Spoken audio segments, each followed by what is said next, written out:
La parole est à Monsieur Pascal Popelin pour 15 minutes.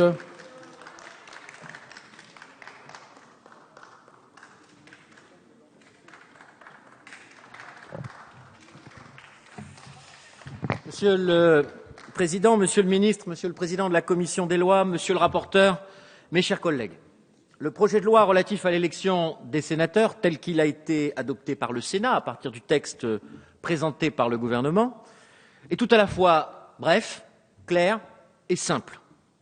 Il vise, d'une part, à élargir la composition du collège des grands électeurs sénatoriaux afin d'améliorer et d'actualiser sa représentativité, tant du point de vue de l'évolution des territoires de notre République que des populations qui la composent. En ce sens, il se fonde sur le respect du principe constitutionnel d'égalité du suffrage. Il a pour objet, d'autre part, de contribuer à améliorer la parité au sein de la Haute Assemblée. Là encore, il s'agit de progresser vers une préoccupation démocratique moderne, érigée en objectif constitutionnel depuis le début de notre siècle. Agir pour l'égalité du suffrage, c'est considérer que l'influence qu'un électeur exerce sur le résultat de l'élection doit être égale à celle qu'exerce chacun des autres électeurs. Souhaiter que toutes les assemblées délibérantes soient constituées de manière paritaire, c'est tirer tardivement les conséquences du droit de vote qui fut accordé tardivement aux femmes dans notre pays.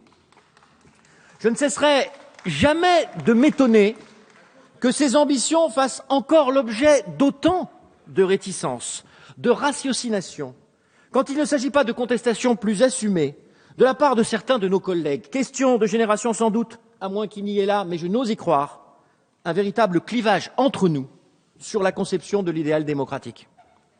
En termes de cohérence, en totale cohérence avec le nouveau scrutin instauré pour l'élection des futurs conseillers départementaux, fruit d'une loi dont j'ai eu l'honneur d'être le rapporteur au sein de notre Assemblée, aucune motivation à ce projet ne doit être recherchée que celle de voir ces principes d'une démocratie moderne et aboutie davantage respectés dans le mode d'élection des sénateurs. L'article 1er propose l'élargissement de la composition du collège sénatorial. Aucun observateur de bonne foi ne peut nier que la répartition des grands électeurs chargés d'élire les sénateurs tient suffisamment compte des grands équilibres démographiques de notre pays. Peut-être m'objectera-t-on, il a déjà été cité dans ce débat, que l'article 24 de notre Constitution dispose que le Sénat assure la représentation des collectivités territoriales de la République. Et je suis d'accord avec ce que vous avez dit, Monsieur le Ministre, ces collectivités sont certes des territoires, des entités juridiques, dirigées par des élus, mais ce sont aussi des populations dont il faut tenir compte. Bien sûr, les délégués des communes ont vocation à constituer la plus grande part du collège sénatorial, puisque le Conseil constitutionnel en a posé le principe dans sa décision du 6 juillet 2000. Mais les disparités de représentation entre les communes dans le collège actuel ne lui permettent plus de refléter la réalité du pays d'aujourd'hui. Ainsi, alors que les communes de moins de 10 000 habitants ne représentent que la moitié de la population française actuelle, cela a été rappelé, les délégués municipaux de ces communes pèsent pour plus des 2/3 parmi les grands électeurs. Voilà pourquoi l'article 1er modifie les règles d'attribution des délégués supplémentaires dans les villes de plus de 30 000 habitants, en prévoyant un délégué en supplément de l'effectif complet du conseil municipal par tranche de 800 habitants, quand elle en désigne aujourd'hui seulement un par tranche de 1000. Chacun en conviendra, l'ajustement est modeste. Pour ma part, je serais même tenté de considérer qu'il l'est excessivement. Il constitue néanmoins un progrès. Et mes dispositions d'esprit me conduisent toujours à me réjouir de tout progrès. Grâce à cette évolution limitée, les villes de 40 à 50 000 habitants, telle la commune de Livry-Gargan, dont je suis l'élu, disposeront d'un délégué pour 750 habitants, quand elles n'étaient auparavant représentées que par un délégué pour 790 habitants. Ce n'est pas le grand soir, mais c'est un léger mieux. Et par comparaison, je veux rappeler que dans les communes de moins de 500 habitants, un électeur sénatorial représentera toujours en moyenne environ seulement 227 habitants. Où est donc la mort des territoires ruraux dont on nous a reparlé encore tout à l'heure et dont on ne cesse de nous rebattre les oreilles en toute occasion, sans doute pour faire oublier, de la part de nos collègues de l'opposition, une décennie d'absence d'aménagement du territoire, une décennie de révision générale des politiques publiques, une décennie de fermeture des services publics sur le territoire. La proposition du gouvernement n'est pas non plus inflationniste, s'agissant du nombre de membres du collège sénatorial, qui seront à peine plus de 3 000 délégués supplémentaires, quand le nombre des représentants des communes approche aujourd'hui 151 500, pour un total de près de 158 200 grands électeurs. Le risque de contrevenir aux exigences du Conseil constitutionnel quant à la prééminence nécessaire du nombre de délégués communaux élus sur le nombre de délégués supplémentaires désignés par les conseils municipaux est tout aussi inexistant. La part de ces délégués supplémentaires dans le total des grands électeurs au titre des communes passera modestement de 8,3% à 10,2%. J'en viens maintenant à la deuxième évolution significative de ce projet de loi contenue dans ses articles 2 et 3. Il s'agit là d'abaisser le seuil d'élection des sénateurs à la proportionnelle dans les départements où sont élus 3 sénateurs ou plus, au lieu de 4 dans la situation du droit électoral actuel. Par voie de conséquence, l'élection au scrutin majoritaire ne concernera plus que les départements où sont élus 2 sénateurs ou moins, contre 3 aujourd'hui. D'aucuns voudraient présenter ce changement comme une révolution. Une révolution, idée qu'ils répouvrent en bons conservateurs, qui dans leur esprit rime forcément avec manipulation. Tout comme le mot redécoupage fait de façon pavlovienne référence à droite à celui de tripatouillage, tant vous avez vous-même par le passé usé et abusé de l'association de ces deux concepts, pourtant antinomiques dans l'idéal républicain. Notre collègue Larrivé, toujours inspiré par l'esthétisme artistique et littéraire, a employé pour sa part au nom de l'UMP le terme de créativité lors des débats en commission des lois. Il l'a répété tout à l'heure à cette tribune. Mais de quoi parlons-nous ?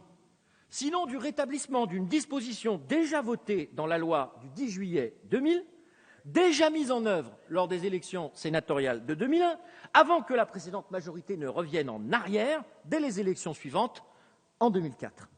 Ce petit rappel historique devrait au moins faire taire 2 arguments trop entendus. Celui selon lequel la gauche manipulatrice n'aurait de cesse de faire voter des modifications de notre droit électoral, quand la droite sereine s'en tiendrait à la stabilité des règles du jeu. Et celui qui prétend que ce texte est une réforme de circonstance mue par des considérations stratégiques. Eh bien non, mes chers collègues, nous avons tout simplement des convictions et de la suite dans les idées. Ce que nous jugions bon pour la démocratie en 2000, nous continuons de l'estimer opportun et souhaitable aujourd'hui en 2013.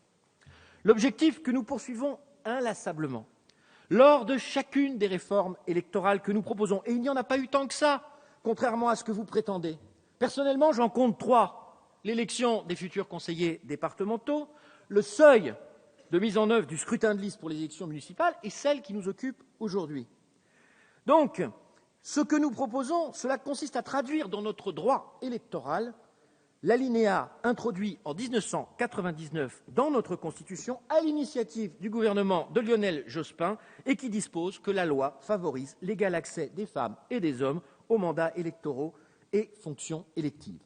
Et pour le Sénat, mes chers collègues, la République partait de loin. Puisqu'à l'issue du renouvellement de 1989, cela a été cité tout à l'heure, la Haute Assemblée comptait en tout et pour tout 3% de femmes. Plusieurs étapes ont permis, depuis la réforme constitutionnelle, de faire progresser significativement la parité au Palais du Luxembourg, et toujours à l'initiative de la gauche. Je pense en premier lieu, cela a été dit, à la loi du 6 juin 2000. Mais oui, mais vous répétez toujours les mêmes arguments, souffrez que nous-mêmes puissions répondre à ce que vous dites de la même manière. Je répète donc la loi du 10 juillet 2000, à laquelle vous étiez opposés et qui abaissait le seuil de l'élection des sénateurs à la proportionnelle, conjugué avec la loi du 6 juin 2000 qui faisait obligation de présenter des listes paritaires, et vous n'étiez pas d'accord non plus à l'époque, pour les élections se déroulant au scrutin proportionnel. En un seul scrutin, grâce à ces 2 lois, lors du scrutin sénatorial de 2001, qui ne concernait pourtant à l'époque qu'un tiers de l'effectif du Sénat. Le ministre l'a rappelé tout à l'heure, la représentation féminine est passée de 6 à 11%. Et sur les 22 femmes élues lors de ce renouvellement, 20 l'avaient été dans des départements où le scrutin se déroulait à la proportionnelle. Et après une décennie de progrès en matière de parité au Sénat, de lents progrès, cette évolution a marqué un reflux lors du scrutin de 2011. Et l'Assemblée sortante comptait 80 sénatrices, il n'y en a plus aujourd'hui que 77, alors même que le nombre de sièges a augmenté. Eh bien, ce mouvement, nous voulons aujourd'hui l'inverser de nouveau. Contrairement à ce que l'on entend parfois, l'extension de la proportionnelle y contribuera bien évidemment. Et à titre d'exemple, quand la part totale des sénatrices est à ce jour de 22%, les départements appliquant la proportionnelle ont élu en 2011 35% de femmes. Alors aujourd'hui, 180 sénateurs sont élus au scrutin de liste proportionnelle, c'est 52%. Dès les prochaines élections, grâce à ce projet de loi, nous serons à 255 sénateurs élus de cette manière, soit 73,7%. Le retour du scrutin de liste qui concernera 75 sièges permettra, dans les départements où il interviendra, j'en suis convaincu, d'augmenter le nombre de femmes élues. Je termine, mes chers collègues, en rappelant donc que cette loi améliorera la représentativité du collège électoral des sénateurs, renforcera la parité tant au Sénat que parmi les grands électeurs et également avec les suppléants pour le scrutin majoritaire qui seront de sexes différents, tout en constituant une légère amélioration du respect du principe d'égalité du suffrage.